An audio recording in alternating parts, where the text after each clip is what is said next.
श्री राम जय राम जय जय राम। श्री राम जय राम जय जय राम। श्री राम जय राम जय जय राम। श्री राम जय राम जय जय राम। श्री राम जय राम जय जय राम। श्री राम जय राम जय जय राम। श्री राम जय राम जय जय राम। श्री राम जय राम जय जय राम। श्री राम जय राम जय जय राम। पूरी एकाग्रता के साथ एक एक शब्द को सुनो कि भगवान राम शंकर भगवान से विनती कर रहे हैं। अब विनती मम सुनऊ शिव, जो मोह पर निज नेहू। जाए विवाहु शैल जी, ये मोही मांगे देहू। भगवान भक्त के पास, राम शंकर भगवान के पास याचना लेकर आया हूँ। कहते हैं मैं आपके पास याचना लेकर आया हूँ, वो ये आप विवाह कर लीजिए। शंकर जी को बात प्रिय नहीं लगी। शंकर जी को ये बात प्रिय नहीं लगी। उन्होंने श्री राम से कहा आपकी आज्ञा सर माथे पर है। आपकी आज्ञा सर माथे पर है। आप लोग भली प्रकार जानते हो, बहुत से माँ बाप अपने बच्चों से कहते हैं, बच्चे हाँ तो कर लेते हैं, ना तो नहीं करते, लेकिन उनको बात अच्छी नहीं लगती। क्या आया? कह शिव यद्यपि उचित असनाही, नाथ बचन पुनि मेट न जाई। आप कहते हो मैं इससे खुश नहीं हूँ, लेकिन नाथ बचन पुनि मेटी न जाही। सिर धरी आयसु करी तुम्हारा, यानी आपका हुक्म सर माथे पर है। मैं खुश नहीं हूँ विवाह करने में, क्योंकि मैं एक पत्नी को देख चुका हूँ, लेकिन आपका हुक्म सर माथे पर है। भगवान राम को संतोष नहीं हुआ।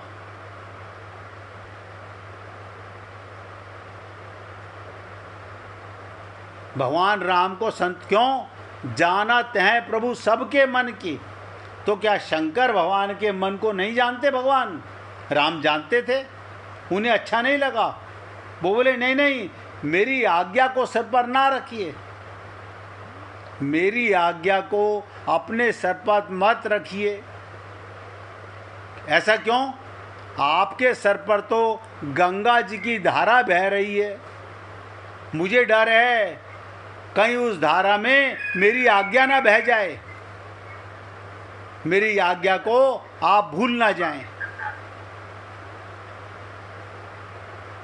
इसका अर्थ ये, ध्यान से सुनो, भक्ति की तरंग में कहीं विवाह की इच्छा डूब ना जाए, बह ना जाए। और सचमुच यही हुआ। भगवान शंकर बात को भूल गए, फिर समाधि में डूब गए। जो राम को शंका थी वही हुआ। भगवान राम ने कहा आपके सर पे गंगा जी की धारा है, और आप मेरी आज्ञा को अपने सर पर धारण कर रहे हैं, तो उस धारा में, भक्ति की धारा में, प्रेम की धारा में मेरी आज्ञा बह ना जाए, कि भक्ति की तरंग में कहीं विवाह की इच्छा डूब ना जाए। और सचमुच यही हुआ। भगवान शंकर बात को भूल गए, फिर समाधि में डूब गए। भगवान राम तो चले गए, तब ब्रह्मा और देवताओं ने काम देवता से अनुरोध किया। कि तुम जाकर शंकर के मन में क्षोभ उत्पन्न करो। और हम देखते हैं कि काम शंकर को अंतर्मुखता से खींचकर बहिर्मुख बनाता है।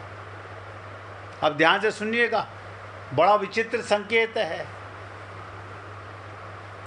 राम जो काम ना कर पाए वो काम ने कर दिया। आप और हम लोगों का भी यही हाल है। अंदर भगवान बैठे हुए हैं, भगवान वो काम अंदर बैठे हुए नहीं कर पाए जो हमारी मन बुद्धि चित्त रूपी कामनाओं ने, इंद्रियों ने, काम ने कर दिया। बड़ा विचित्र सा प्रसंग है। काम की प्रेरणा से जब शंकर भगवान भीतर से बाहर निकल कर आए तब उन्होंने पार्वती को स्वीकार किया और तब कहीं तारकासुर का संहार हुआ। तत्पश्चात संसार में सुख शांति की स्थापना हुई। तो देवता लोग जो हैं अपने स्वार्थ के लिए क्या क्या नहीं करते। तो कथा का देखो, फिर ध्यान से सुनो, मूल तत्व, इस कथा का मूल तत्व क्या है? एक व्यक्ति केवल अंतर्मुख है। भाई जी अपने मोबाइल की आवाज बंद कर लीजिए। एक व्यक्ति केवल अंतर्मुख है, वो अध्यात्मवादी है, और दूसरा व्यक्ति केवल बहिर्मुख है, वो भौतिकवादी है। इनमें से प्रत्येक दूसरे के बिना अपूर्ण है। केवल एक के द्वारा समस्या का समाधान नहीं हो सकता। आप और लोगों को भगवान ने संसार में क्यों भेजा, शरीर क्यों दिया? दो काम, शरीर से जग का कल्याण करो, परिवार का काम करो, संसार की सेवा करो, और अंतःकरण से, आत्मज्ञान से मुझसे प्रेम करो, अपना कल्याण चाहो। लेकिन हम लोग भगवान से भी यही चाहते हैं, हमारे शरीर का कल्याण हो, हमारे परिवार का कल्याण हो। हम अपने असली देह को भूल गए। कथा का मूल तत्व था, एक व्यक्ति केवल अंतर्मुख है, वो अध्यात्मवादी है, और दूसरा व्यक्ति केवल बहिर्मुख है, वो भौतिकवादी है। प्रत्येक दूसरे के बिना अपूर्ण है। केवल एक के द्वारा समस्या का समाधान नहीं हो सकता। अब सोचो, सारा संसार के सब लोग अंतर्मुखी हो जाएं तो संसार की सृष्टि चलेगी कैसे? संसार की सृष्टि चलेगी कैसे? संसार की समस्या ना तो केवल भीतर देखने से और ना केवल बाहर देखने से सुलझेगी। शिव निरंतर समाधिस्थ होते हुए भी, पूर्ण काम होते हुए भी लोक कल्याण के लिए बाहर दृष्टि डालना स्वीकार करते हैं, लोक कल्याण के लिए। और नेत्र खोलकर संसार की समस्या का समाधान करते हैं। तारकासुर का संहार करते हैं। इस प्रकार भगवान शंकर के द्वारा इस लीला के दर्शन का प्रतिपादन क्या है? वही रामचरितमानस का मूल दर्शन है। इसी दृष्टि से तुलसीदास जी ने संपत्ति और कीर्ति दोनों को जोड़कर समन्वय की त्रिवेणी का संकेत किया। जैसे गंगा के साथ यमुना और सरस्वती के मिलन में त्रिवेणी संगम की भावना है, वैसे तुलसीदास जी कहते हैं कीर्ति और संपत्ति को मिलाकर एक त्रिवेणी की सृष्टि कर दी। उन तीनों का मूल तात्पर्य, कुछ वस्तुएं पुराने होते हुए भी नित्य नूतन रहती हैं। अब देखो, गंगा कब से है लेकिन नित्य नूतन है।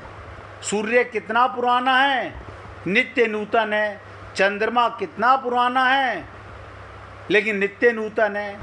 पर जब भी वो व्यक्ति की आंखों के सामने दिखाई देता है, नित्य नूतन दिखाई देता है। वही गंगा की विशेषता है। अगर आप और हम लोग अपने को सही दृष्टि से देखने लगें, हम भी नित्य नूतन हैं। शरीर बह रहा है, जा रहा है, और हम अपने आप पर दृष्टि डाल नहीं पाते। भौतिक दृष्टि से गंगा का उद्गम हिमालय से, पर हमारी श्रद्धा कहती है उसका उद्गम हिमालय से नहीं, भगवान शंकर का मस्तिष्क है।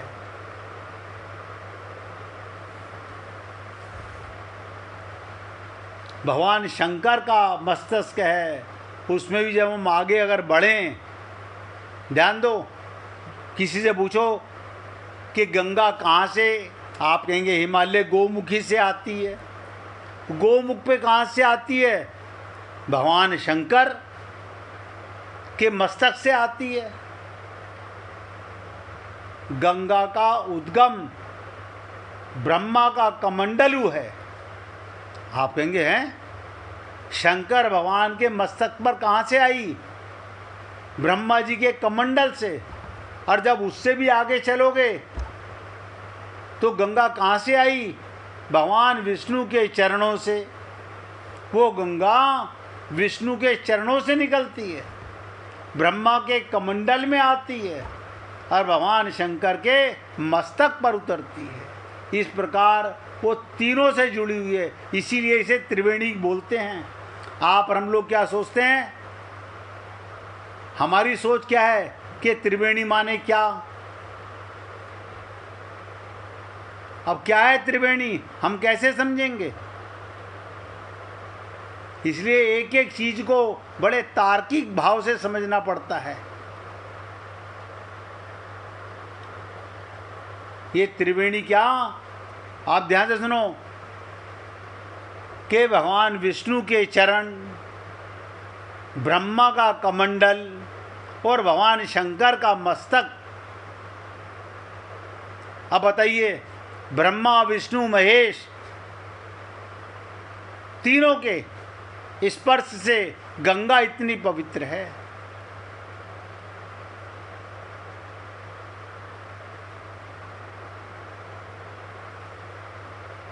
इस प्रकार तीनों से जुड़ी हुई है। फिर भगवान शंकर के मस्तक से हिमालय के माध्यम से नीचे उतरकर संसार के लोगों को प्राप्त होती है। इसका सीधा सा तात्पर्य है, जिस वस्तु का उद्गम केवल भौतिक पदार्थ होगा वो स्थायी नहीं हो सकता, पर जिसका मूल ईश्वर होगा वो ईश्वर के समान शाश्वत होगा। क्या मतलब? आप और हम लोग कौन हैं? आप सोच के देखिएगा, हम भौतिक पदार्थ हैं या शाश्वत हैं? हम परमात्मा के अंश हैं, कभी नहीं मरने वाले। लेकिन हमारा तो यही डर लगा रहता है, हम कल मर जाएंगे, परसों मर जाएंगे।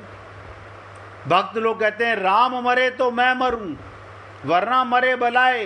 अरे शरीर का तो जन्म ही मृत्यु के लिए होता है, ये सत्य है। शरीर मिला था किसी खास लक्ष्य के लिए, वो आपने प्राप्त किया कि नहीं किया? संसार की सेवा ये कर्म योग है, ज्ञान योग आत्म योग है, और भक्ति योग भगवत प्राप्ति है। ये भी त्रिवेणी है। गीता के अंदर आया कर्म योग, ज्ञान योग, भक्ति योग। कर्म माने सेवा और ज्ञान माने आत्मज्ञान और भक्ति माने भगवान से प्रेम। लेकिन हम इन तीनों को संसार में जोड़ते हैं। मैं तो आपसे निवेदन करता हूं, बार बार सोचिएगा कि आप और हम लोग अपना कल्याण करना चाहते हैं या नहीं चाहते हैं। अगर चाहते हैं तो किन शर्तों पर? प्रत्येक मनुष्य, ध्यान से सुनो, लाभ चाहता है, लाभ, हानि नहीं चाहता। गुरुजी ने कहा इस देह में हरि मिलत है, तो सबसे बड़ा लाभ क्या? नित्य प्राप्त परमात्मा का अनुभव होने लगे, वो मिल जाए, उसकी अनुभूति हो जाए, तो देह के मिलने का लाभ है। हम क्या कहते हैं, नहीं नहीं, पैसे का लाभ, हमारे इतने मकान, इतनी दुकान, इतना बड़ा परिवार, यानी मरने वाले सामान को, मिटने वाले सामान को आप लाभ कहते हो? प्रत्येक मनुष्य लाभ चाहता है, हानि नहीं चाहता। घर वो अपने जीवन को देखे तो हानि ज़्यादा होती है, लाभ कम।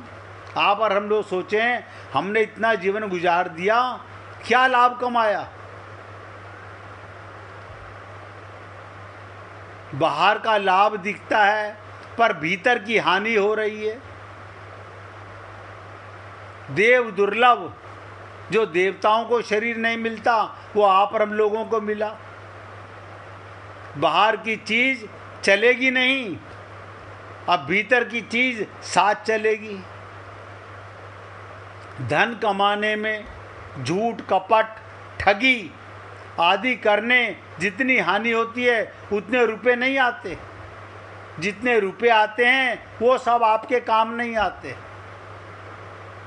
नहीं असत्य संपातक पुंजा, गिरी सम होई की कोटि की गुंजा, रामचरितमानस में आया। लाभ तिल की तरह और पाप पहाड़ की तरह। एक एक शब्द पे ध्यान देना।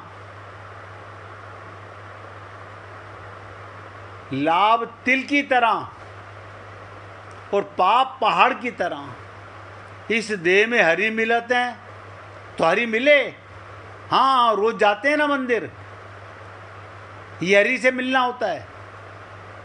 यानी मंदिर जाके मूर्ति का दर्शन कर लेना, ये हरि से मिलना होता है क्या?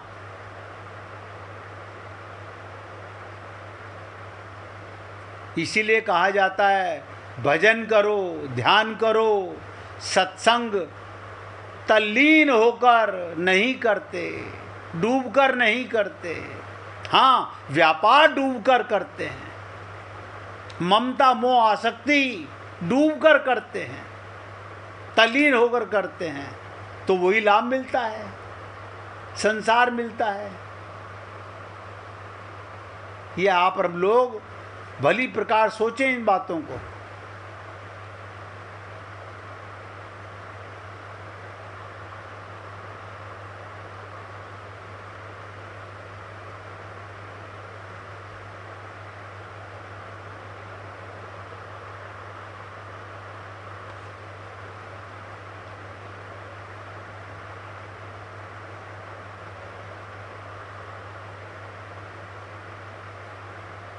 आप सोचो, रामचरितमानस में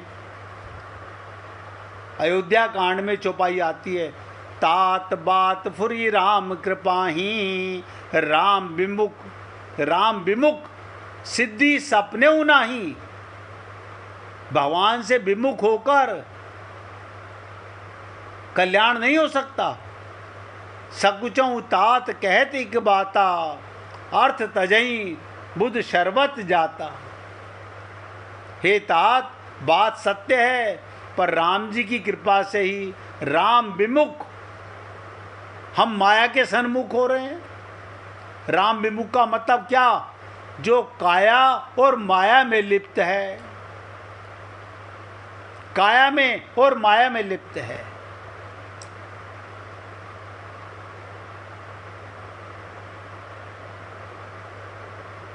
राम विमुख को सपने में भी उसका कल्याण नहीं मिलता। तो कहते हैं, हे तात, मैं एक बात कहने में सब चाहता हूँ। बोले नहीं बोलो। बुद्धिमान लोग, जैसे आप और हम सब लोग बुद्धिमान, तो क्या कहते हैं भगवान? बुद्धिमान लोग सर्वस्व जाता देखकर,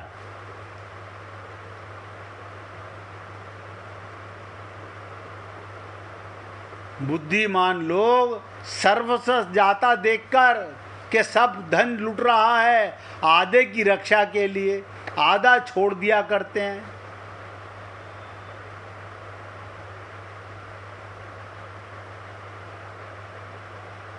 हम लोग ये समझ ही नहीं पाते।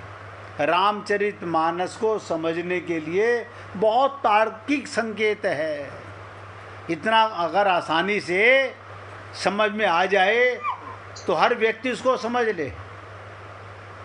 इसलिए पुण्य आत्माओं, भगवान का प्रेम पाने के लिए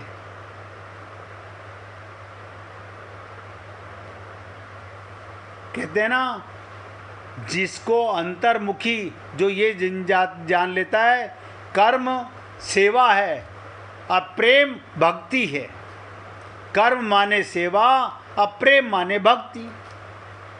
अगर आप भक्ति करते हो तो भगवान में प्रेम बढ़ना चाहिए।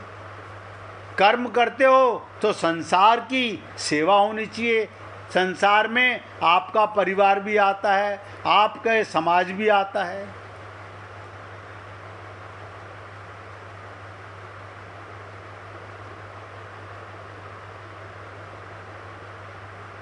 इसलिए पुण्य आत्माओं, आप और हम लोग अपने शरीर का कल्याण नहीं कर सकते, क्योंकि ये मरण धर्म है, ये तो एक दिन मिटेगा।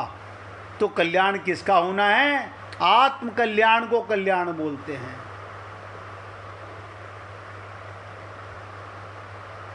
आत्म कल्याण को कल्याण कहते हैं।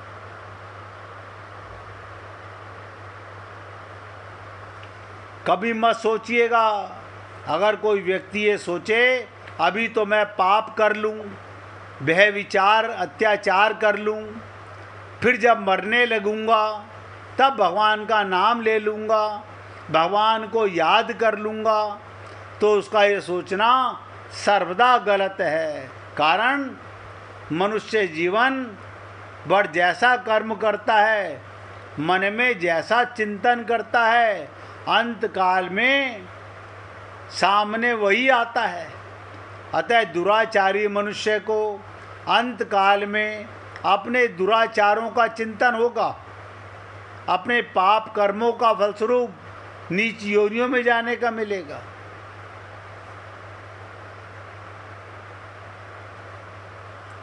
कभी मत सोचना, देखो आपको खुल के बोल रहा हूँ, कि काशी में रहकर, मथुरा वृंदावन अयोध्या में रहकर, धामों में रहकर ये सोचे कि धाम में रहने से मरने पर मेरी सद्गति होती है,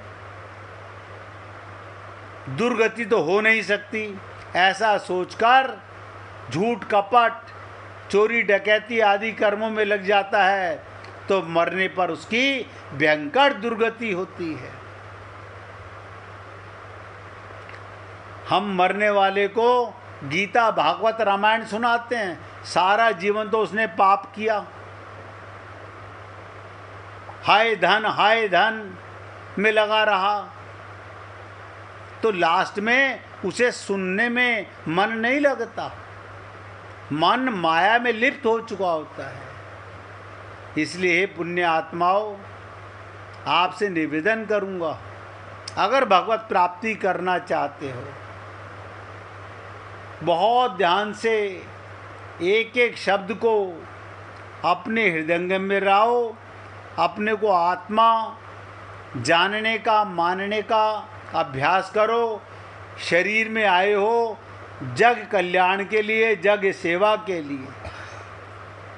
अपना कल्याण है भगवत प्राप्ति में, और संसार की सेवा, भगवान को दोनों काम प्रिय लगते हैं।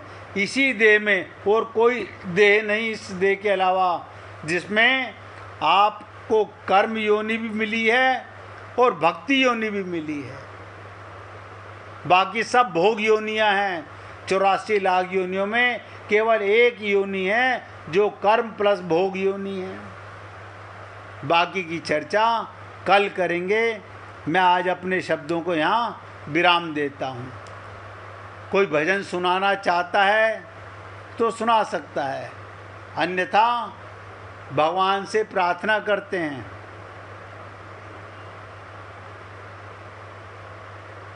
हरि शरणम हरि शरणम